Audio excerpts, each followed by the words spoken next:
Olá, minhas amigas e meus amigos do curso de Teologia para leigos e leigas, paz e bem.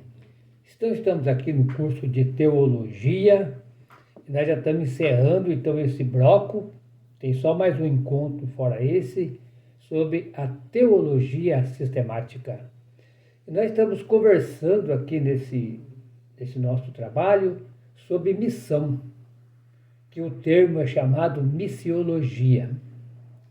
E o tema de hoje é muito interessante. Diz assim: não há experiência do chamado sem missão. É isso. Todos nós somos chamados, não somos chamados à toa. Então, de fato, não há experiência do chamado sem missão. Ninguém é chamado só pelo gosto de ter uma experiência religiosa. As pessoas são chamados e chamadas a fazer alguma coisa. E fazer essa alguma coisa tem a ver com a situação e a necessidade que os filhos e as filhas de Deus estão precisando. Então vai depender muito de onde a gente mora, o local que a gente mora, a cultura. Por exemplo, lá na Amazônia é de um jeito, em Minas Gerais é de outro jeito, Rio Grande do Sul de outro jeito. Então, quando você é chamado, minha irmã e meu irmão, você é chamado para ser missionário ali onde você mora. Às vezes o pessoal tem ideia de missionários e missionárias, são todos aqueles e aquelas que atravessam os mares, que atravessam fronteiras, também são missionários.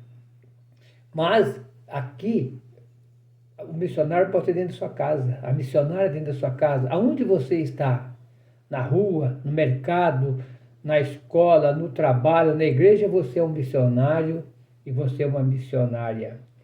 E assim aconteceu então com os grandes personagens da Bíblia, com Abraão, com Moisés, com Josué, com Samuel, com os profetas, com as profetisas, Maria Madalena, a Míria, a irmã de Moisés, a Débora, a Jael, a Raabe, que é a prostituta de Jericó, como a Tamar, como a Ruth, todos homens e mulheres, grandes personagens da Bíblia, que foram chamados e chamadas para aquele momento. O momento de levar a palavra de Deus. E o tema de hoje, então, que é o chamado, e esse chamado é para fazer alguma coisa, nunca podemos esquecer, né? Então, a Bíblia, ela apresenta 5 chamados, ou melhor, 5 elementos que falam do chamado. O primeiro é uma introdução. O que é isso? Você vai entender por que você foi chamado, por que você foi chamada. É uma circunstância. Vamos dizer mais aqui perto de nós, que nós trabalhamos. Você vai ser chamado para ser ministro da Eucaristia, ou ministrar, levar comunhão para o doente. Qual é a circunstância? Cuidar do doente, pastoral da família, ou para a catequese, ou para a pastoral da criança, ou para a pastoral da mulher marginalizada. Então, tudo dentro de um contexto, né? Você é chamado e é chamadas para fazer aquilo. Então, esse chamado vem de Deus. Depois a gente vai aprofundar mais, né? E como é que você sabe se esse chamado vem de Deus? Tem uma manifestação de Deus que apresenta cada um de um jeito. Você olhar na Bíblia, o Moisés, ele viu a sarça ardente, né? Lá, pegando fogo lá. O Gedeão, ele estava debulhando o trigo escondido no porão, porque os madianitas estavam roubando tudo deles. E o anjo apareceu para ele. Então cada um tem um jeito. O Paulo caiu do cavalo. Maria recebeu o anjo em sua casa. Então cada um aparece uma manifestação de Deus. E Deus a gente vê nas pessoas. vê na natureza, porque Deus é amor. Terceiro, uma missão ou uma tarefa que você foi chamado. Você não é chamado à toa. Então você vai fazer alguma coisa. Cuidar do doente, que é a pastoral da saúde, cuidar das crianças na catequese, cuidar das crianças da pastoral da criança e outras pastorais, mulher marginalizada e assim por diante. Quarto, um sinal de credibilidade ou prova para a gente saber como que eu fui escolhido para fazer essa tarefa. Aí aqui você vai fazer essa tarefa porque você aceitou. A credibilidade, a prova, ela vem de quem o chamou, porque Deus está chamando através daquela pessoa. Deus não fala com vibração, que nem nós agora. Deus fala através do coração.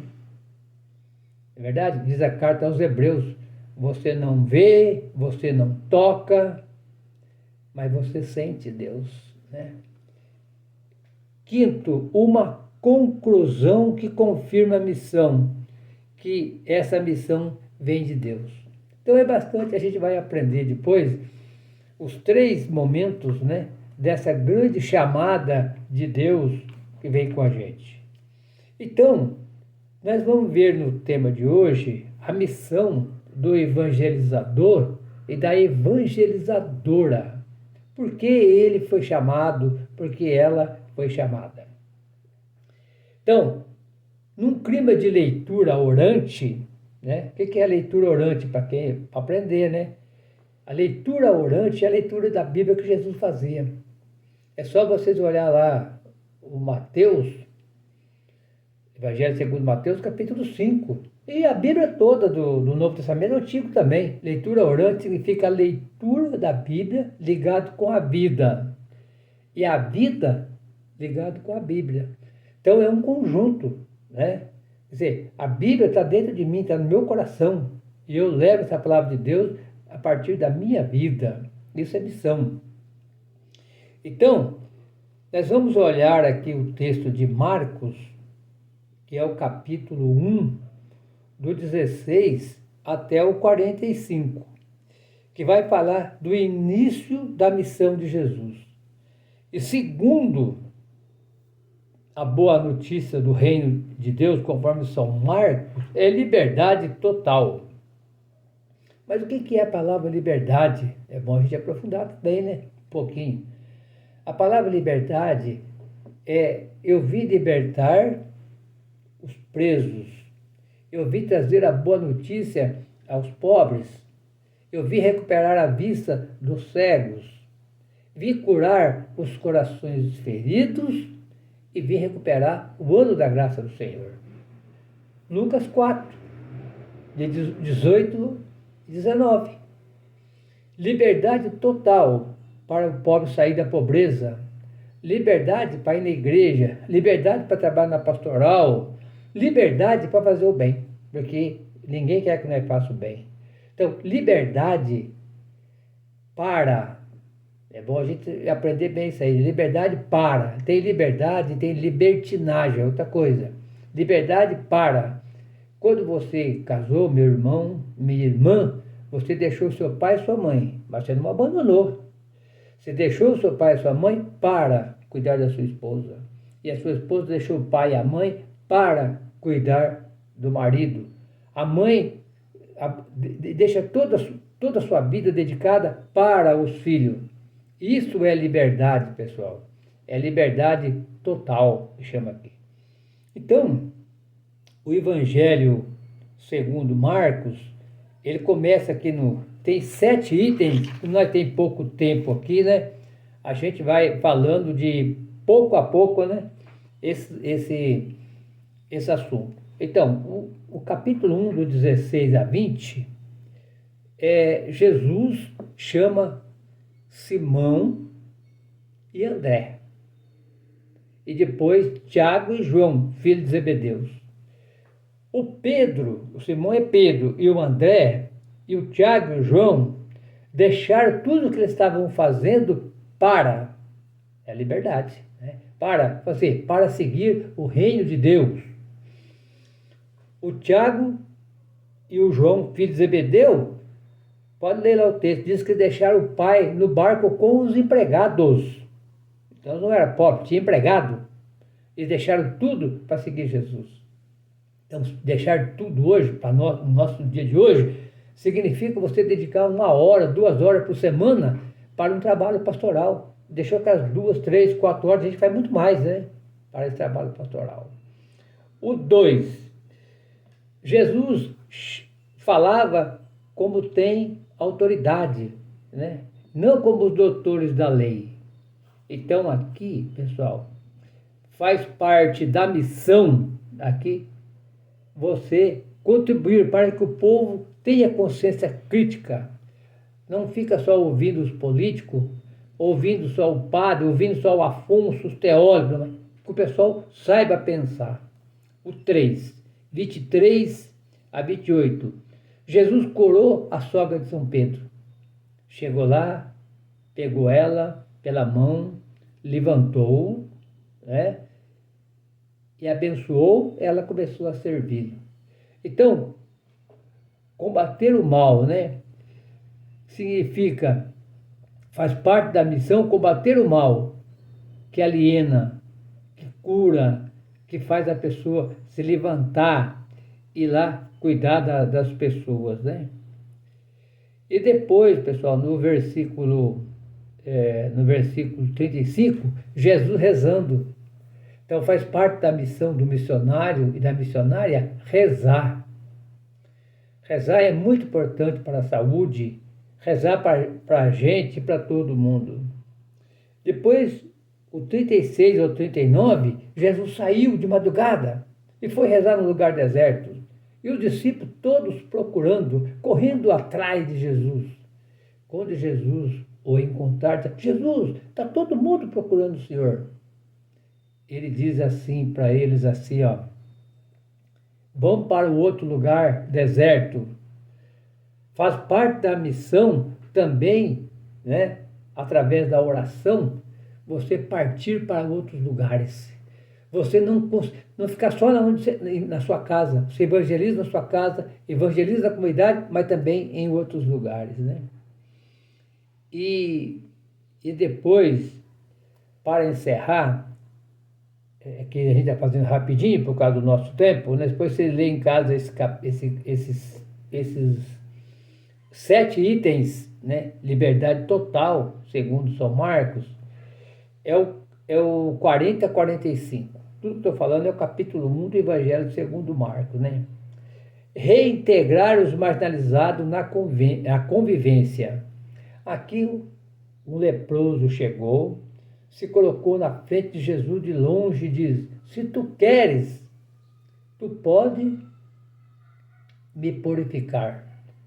Jesus ficou muito triste e diz, cheio de compaixão, diz: eu quero. Foi lá, tocou no leproso, abraçou o leproso e o leproso imediatamente ficou curado. Ele disse: vai lá e se apresenta ao sacerdote, para que prove que você está curado. E você volta para um convívio social. Mas não conta nada para ninguém o que aconteceu. Mas o leproso não conseguiu. De tanta foi a alegria da purificação que ele recebeu. Presta atenção aqui numa coisa, meu irmão e minha irmã. Ele não pediu para ser curado. Ele pediu para ser purificado. Purificação é além da cura. Porque faz parte da missão você reintegrar os marginalizados e as marginalizadas. Aqueles que estão caídos na beira das estradas, na droga, na violência, no roubo, só olhando as coisas materiais da política, quanto mais ganha, mais quer ganhar. E reintegrar muita gente marginalizada. Hoje nós temos mais de 20 milhões de pessoas que não têm o que comer, são marginalizados. Nós temos 50 e poucos milhões de pessoas que não sabem o que vai comer amanhã. Então, reintegrar os marginalizados. Purificar, naquela época, o leproso, ele ficava isolado no meio do mato. Por quê? Porque ele não podia entrar em convívio social. Eles estão passando até agora ainda a questão do Covid. Ó, se o Afonso foi lá e abraçou uma pessoa que estava com Covid, nossa, o Afonso agora não pode mais ter contato com ninguém. Tem que ficar isolado. Hoje em dia é só 14 dias, 15 dias. Agora, o leproso era para sempre, porque não tinha cura. E eu vi leproso na minha época, é do meu tempo, leproso. Né? Chegava de longe, morava lá no sítio, né? Os dedos já tinha comido tudo, assim, só tinha os toquinhos do dedo, ferida. Às vezes um pedaço do nariz já tinha comido. Hoje chama rancenia, hoje tem cura. No tempo não tinha. Aí que chegava lá de longe e gritava, doente do mar, doente do mar. E colocava a canequinha lá pedindo comida. A gente ia de longe, pejava lá o cafezinho, dava um pedacinho de bolo e a pessoa ficava andando. Era igual o cego Bartimeu, caído na beira da estrada. E ninguém podia chegar perto, não tinha cura. Do meu tempo. Agora, graças a Deus, tem cura. Né? Então, reintegrar, purificar significa curar e voltar para a sociedade. Então, é mais do que cura. Muito bem, seguindo mais um pouquinho aqui, crianças, ele vai falar aqui agora, na nossa reflexão, como missionário e missionária, nós devemos ser pessoas que ensinam as pessoas. E Jesus ensinava as pessoas lá, os ensinamentos de Jesus. Se você olhar todos os evangelhos, principalmente o evangelho segundo Marcos, diz assim, Jesus ensinou, Jesus ensina, ou Jesus ensinava, né? E vai ensinar. Então, o ensino é a pedagogia de Jesus. Aí se você pergunta para alguma pessoa da igreja, que não tem muito contato com a Bíblia, pergunta para ele ou para ela assim, o que Jesus ensinava? Ele vai dizer assim, Jesus ensinava a rezar. Correto, também. Mas o Evangelho segundo Marcos, está aqui na Bíblia, o capítulo 6, olha, vamos pegar agora, é muito mais do que isso. Ó. O capítulo 6, do versículo 30 a 44, vai falar do ensinamento de Jesus. Jesus enviou os discípulos para pregar o Evangelho. Quando eles voltaram, com muita alegria, foram se reunir com Jesus e contar tudo o que tinha feito e ensinado. Mas não dava tempo, é muita gente chegando e entrando, a missão é rápida, precisa correr. E agora? Jesus, vamos pegar um barco e vamos lá para o outro lado do lago para nós poder conversar um pouquinho. E assim aconteceu. Quando eles pegaram o barco, muita gente viu que eles tinham ido. E correram e chegaram lá antes de Jesus a pé. Quando Jesus desceu da barca, viu uma grande multidão que parecia ovelha sem pastor. E começou a ensinar muitas coisas para eles. Vamos aqui nos 5 ensinamentos, a gente vai um pouquinho rapidinho por causa do nosso resumo, né?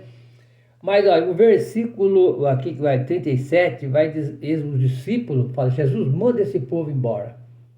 Porque eles não têm o que comer, não têm onde comprar as coisas. Jesus responde para eles assim, vocês é que têm que dar de comer. Vocês têm que dar de comer. Jesus ensinando o que aqui? Responsabilidade. Eu, você, nós temos que fazer alguma coisa, não é ficar pedindo para os outros fazer. Aí o discípulo responde, mas nós temos que trabalhar 200 dias e não dá para tratar desse povo. Jesus, segundo ensinamento, quantos pães vocês têm? Vão ver. Quer dizer, nós não temos dinheiro, mas vai ver se alguém tem alguma coisa para comer. Faça alguma coisa. Foram ver. Encontraram lá uma pessoa que tinha 5 pães e 2 peixes. Então tinha. Segundo ensinamento, olhar a realidade. Terceiro ensinamento, mandou o pessoal sentar em grupos. Ninguém faz nada sozinho. Nem a diocese, nem a paróquia, nem a comunidade, nem o presidente da república, nem o governador, nem o prefeito. Todos nós temos que trabalhar em grupo. Aí pegou o pão, aí vem o quarto ensinamento. Pegou o pão, abençoou e partiu e deu para o discípulo. E no final, olha lá, versículo 43, encheram 12 cestos. Quer dizer, não desperdiçar nada. Então, aqui 5 ensinamentos, acompanha comigo. Primeiro, responsabilidade. Você tem que dar de comer. Segundo, olhar a realidade. Terceiro, formar grupos. Quarto, partilha e oração. E quinto, não desperdiçar nada. Então, essa é a missão do missionário e da missionária, que é fazer tudo isso. Olhando a Bíblia, é claro, né? Aí vem uma pergunta aqui. O que anunciar e para quê? Bastante boa essa pergunta, né? O que anunciar e para que anunciar? Aqui tem aqui, ó, enviados para fazer irmãos e formar comunidades. Então Jesus enviou os discípulos para ensinar o amor de Deus, viver o amor. E para viver o amor, cada um é diferente do outro. Eu tenho que saber amar o outro do jeito que ele é, e ele amar eu do jeito que eu sou. Então, na comunidade, não tem nenhum mais importante do que o outro. Na casa nossa, não tem ninguém mais importante do que o outro. Sabe quem é importante na minha casa? É a minha família, a minha esposa, os meus irmãos. E para os meus irmãos e minha esposa, eu sou o mais importante. É assim que Paulo fala. Não tem competição. Nós vivemos numa verdadeira harmonia. Nós temos que se entender. E essa palavra entender significa na mesma tenda, né? E os bispos falam também, um outro ponto aqui, os bispos falam assim, não basta falar de Deus, de Jesus. É necessário testemunhá-lo por uma vida de santidade encarnada em nossos dias. O testemunho de vida é a primeira e insubstituível forma de missão. Então aqui você evangeliza sem falar. Só a sua vida é uma evangelização. Eu conheço muita gente assim, pessoal. Lá no bairro do Cerro, tem um tio meu que morreu, não é porque é meu tio, não. Ele é meu tio de consideração, porque não é meu tio.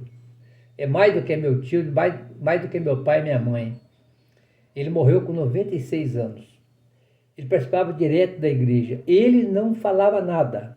Muito pouquinho, falava muito pouco, baixinho. Mas toda a região, quando falava seu José Cândido, todo mundo ficava quieto. Porque o exemplo de vida dele não tinha. Ele tinha pecado? Tinha. Estou falando que Deus elevou o ano passado, 96 anos. Tinha pecado? Tinha. Mas não tinha nada assim que a pessoa podia falar dele. Então, quer dizer, ele evangelizava através da sua vida.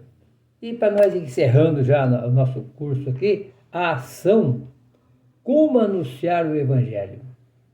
Anunciar em palavras e em ações. Então, quer dizer, como você vai anunciar o Evangelho?